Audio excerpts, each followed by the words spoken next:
আসসালামু আলাইকুম রহমতুল্লাহি ওয়া বারাকাতু। বিসমিল্লাহির রহমানির রহিম। আজকে আলোচনা করব ইরাক ইসরায়েল যুদ্ধ বিষয়ে। আজকে দেখেন যে ইরাক ইসরায়েল ফিলিস্তিন যে যুদ্ধ চলছে, আসলে যুদ্ধ কোনো দেশেরই শান্তি ফিরিয়ে আনতে পারে না। এতে জনগণের কষ্ট হয়, ভুগতে হয়। তাই আমি কোনো যুদ্ধকেই আমাদের বাংলাদেশ স্বাধীন দেশ হিসাবে আমরা কোনো যুদ্ধকেই সমর্থন করি না। তারপরেও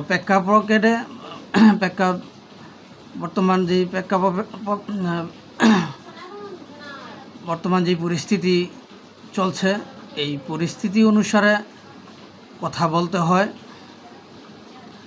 আজকে দেখেন, এই যে ইসরায়েল বলে যে ইরাক মানবতা বিরোধী যুদ্ধাপরাধী মতো কাজ করছে, হামলা করছে। গত পরশুদিন যেই কথাটা বলছে ইসরায়েলের পক্ষ থেকে, আসলে আজকে মুসলিম রাষ্ট্র হিসাবে ইরান যে হামলা করছে, সেই হামলাকে তারা যুদ্ধাপরাধ হিসাবে আখ্যায়িত করলো। এখানে আসলে দুঃখের একটা বিষয় যে দেখেন, ফিলিস্তিনের জনগণ যখন খাবারের জন্য, তারা খেয়ে বেঁচে থাকার জন্য অনুদান আনতে যায়, খাবারের জন্য তারা সিরিয়াল ধরে, সেখানে নির্মমভাবে তারা বিমান হামলা করে, ইসরায়েল বিভিন্নভাবে হামলা করে লোকজনদেরকে হত্যা করে। সেটাকে মানবতা বিরোধী বলা হয় না, যুদ্ধাপরাধ বলা হয় না। আর ইরান তাদের আত্মরক্ষার্থে, দেশের আত্মরক্ষার্থে তারা যে হামলা করেছে, সে হামলাকে তারা যুদ্ধাপরাধ হিসাবে আখ্যায়িত করেছে। তো এটা কোন মানবতা কাজ করছে আমাদের বিশ্বে আজকে? আমার আসলে কি মানুষ কি বর্তমান, আমি তো মনে হয় যা দেখতেছি, বর্তমান মানুষ মুনাফিকের দিকে চলে যাচ্ছে। অধিকাংশ মানুষই মুনাফিকি চরিত্রের দিকে এখন ঢুকে যাচ্ছে। অর্থের লোভে, অর্থ, ক্ষমতা, সম্পদের লোভে মানুষ মুনাফিক হয়ে যাচ্ছে। তবে আমি দেশ ও বিশ্ববাসীর কাছে আহ্বান করছি, আপনারা এই মুনাফিকি চলতি থেকে সরে আসেন,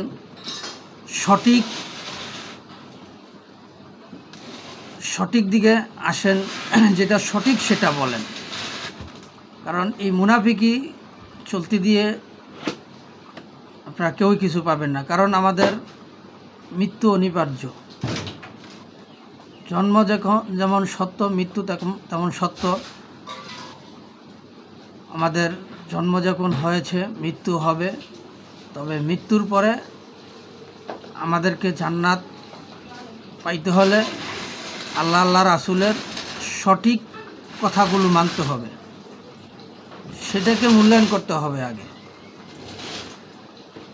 আজকে দেখেন, আমরা বিগত আওয়ামী লীগ সরকার আমলে আমরা দেখেছি ফিলিস্তিনির পক্ষে, ইরানের পক্ষে বাংলাদেশ কথা বলেছে সরকার প্রধান। আজকে আমরা কি দেখতেছি? আজকে কিন্তু আমরা আমাদের বাংলাদেশ সরকার প্রধানের পক্ষ থেকে আমরা ইরান ফিলিস্তিনির পক্ষে আমরা কোনো বিবৃতি পাচ্ছি না, দেখতে পাচ্ছি না। বিগত সরকারের আমলে, আওয়ামী লীগ সরকারের আমলে আমাদের দেশের বিভিন্ন ইসলামিক দলগুলো, সংগঠনগুলো কিন্তু প্রতিবাদ করছে। ফিলিস্তিন, ইরানের পক্ষে, ইসরায়েলের বিপক্ষে প্রতিবাদ করছে, সমাবেশ করছে। আমরা এগুলো দেখতে পাচ্ছিলাম এবং আমাদের মনে একটা তখন আশাও জাগছিল যে আসলে আমাদের দেশের, আমাদের বাংলাদেশ যে 99% মুসলিম দেশ, সেই হিসাবে আমাদের দেশে ইসলামের পক্ষে কথা বলে, এটা খুব ভালো লাগতো। আমরা কিন্তু আওয়ামী লীগের পক্ষ থেকেও আমরা তাদের পাশে ইসলামের পক্ষে ছিলাম, থাকতাম এবং বিভিন্ন প্রোগ্রামে আমরাও যাইতাম ইসলামের সাথে। কিন্তু আজকে কোথায় তারা? এই রাজনীতি দল তারা এতদিন যে বলে আসলো ইসলামের কথা বলে, ইসলামিক দল হিসাবে, সংগঠন হিসাবে তারা ইসলামের পক্ষে যে কথাগুলো বলে আসলো, যে বাংলাদেশ সরকারকে আরও পদক্ষেপ নিতে হবে, তাই এখন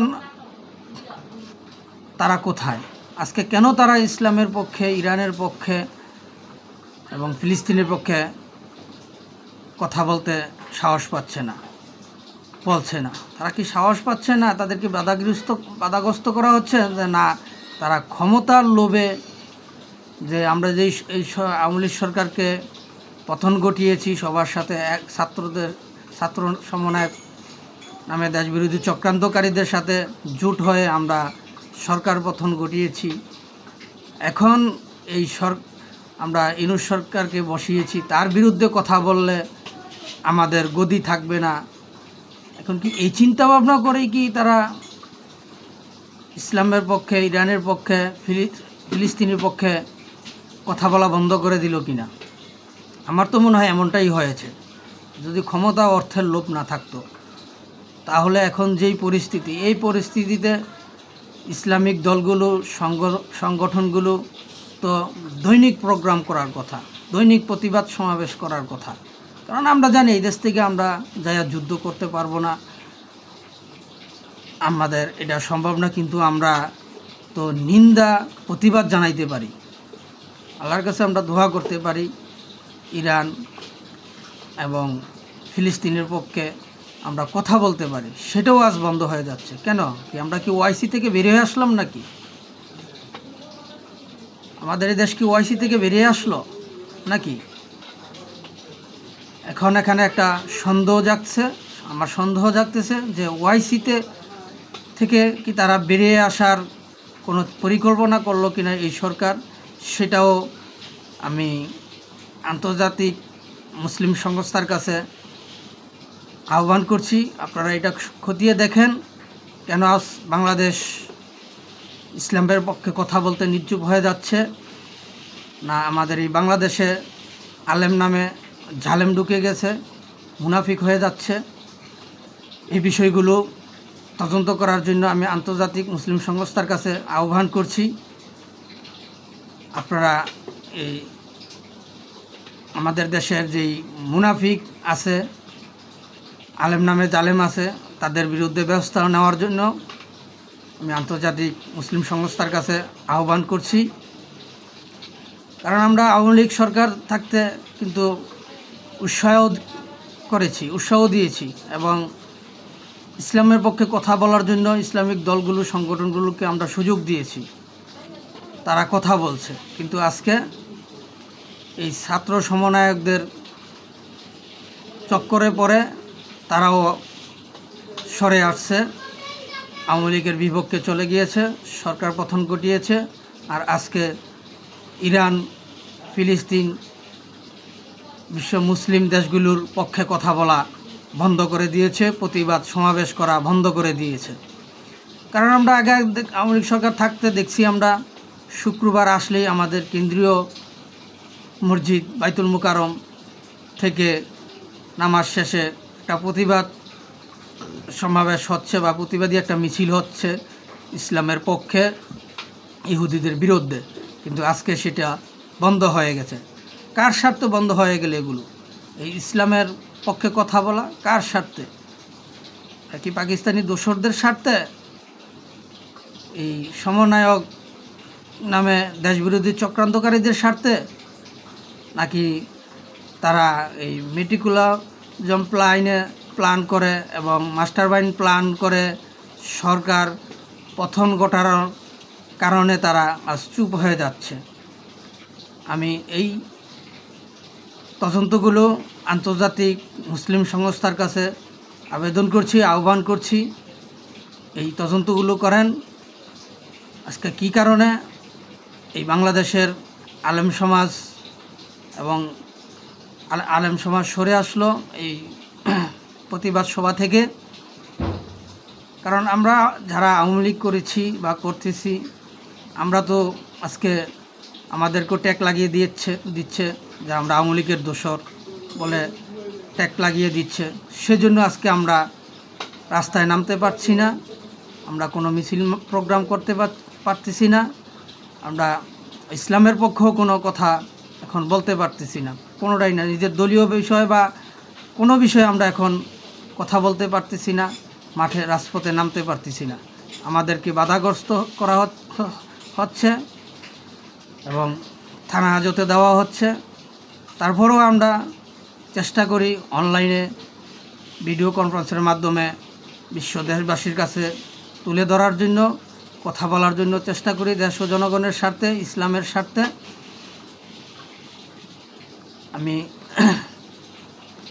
আমি আবারও দেশ ও বিশ্ববাসীর কাছে, বিশ্ব মুসলিমবাসীকে আহ্বান করছি যে আপনারা ঐক্যবদ্ধ হন, একতাবদ্ধ হন, ইরান ফিলিস্তিন পাশে দাঁড়ান। তবে আমার বর্তমান যে পরিস্থিতি বুঝতেছি বা দেখতেছি, এই অনুসারেও আমি বুঝতে পারতেছি ইরান যদি যুদ্ধ চলমান রাখে বা এবং এই ইরানের পাশে যদি আরও কিছু মুসলিম রাষ্ট্র এই যোগ দেয়, এই মুহূর্তে আমার মনে হয় এই ইসরায়েলের ইহুদিবাদী সর্বোচ্চ 2 থেকে 3 বছর বা 5 বছরের মধ্যে তারা ধ্বংস হয়ে যাবে। এর বেশি তারা টিকতে পারবে না। অবশ্যই এটা আমার আল্লাহ রাসূলের কাছে আত্মবিশ্বাস আছে যে আপনারা এখন বিশ্ব মুসলিম এখন এই ইসরায়েলের ইহুদিবাদীদের বিপক্ষে রুখে দাঁড়ান, দেখবেন তারা অতি নিকটই ধ্বংস হবে। হয় তাদের যুদ্ধ বন্ধ করতে হবে বেঁচে থাকতে হলে, আর না হয় তাদের ধ্বংস অবশ্যই হবে। বেশি সময় লাগবে না, 2, 4, 5 বছরের মধ্যেই তারা ধ্বংস হয়ে যাবে। আপনারা বিশ্ব মুসলিম রাষ্ট্রগুলোকে আর ধ্বংস হইতে দিয়েন না, কোনো ইহুদি কাফেরদের কাছে মাথা নত করেন না। ইসলামের জন্য যুদ্ধ সংগ্রাম করে যদিও আমরা মরতে পারি, অবশ্যই কাল হাসরের ময়দানে আমরা অন্তত আল্লাহ রাসূল কাছে বলতে পারবো যে আল্লাহ, আমরা জীবনে ভালো কিছু যদি নাও করতে পারি বা ভালো আমল যদি আমরা বেশি কিছু করতে না পারি, অন্তত আমরা ইসলামের স্বার্থে আপনার শ্রেষ্ঠ বাণী কোরআন, ইসলামিক আইন এগুলো মানার স্বার্থে, ইসলামের স্বার্থে আমরা জীবন দিয়েছি, জীবন দিতে পেরেছি। অন্তত সেই আশায় নিয়ে আমরা কাল হাসরের ময়দানে জান্নাতের আশা করতে পারবো এবং আল্লাহ আমাদের মাফ করবেন। স্পষ্ট কোরআনে আছে, বলেছে আল্লাহ রাসূল, আল্লাহ অনেক আমল চায় নাই, আল্লাহ কিন্তু অনেক অধিক আমল চায় নাই। আল্লাহ শুধু চেয়েছে কি, শুধু ভালো আমল, সঠিক আমল। আপনি ভালো সঠিক আমল যদি একটাও করতে পারেন, সেই একটা আমল উছিলায় আপনি জান্নাত পেতে পারেন। সেই জন্য আমি দেশ ও বিশ্ববাসীকে আহ্বান করছি এবং বিশ্ব মুসলিমবাসীকে আহ্বান করছি, আপনারা একত্রিত হন, ইরান ফিলিস্তিনের পাশে দাঁড়ান, এই ইসরায়েলের ইহুদিবাদীদেরকে ধ্বংস করেন। এটা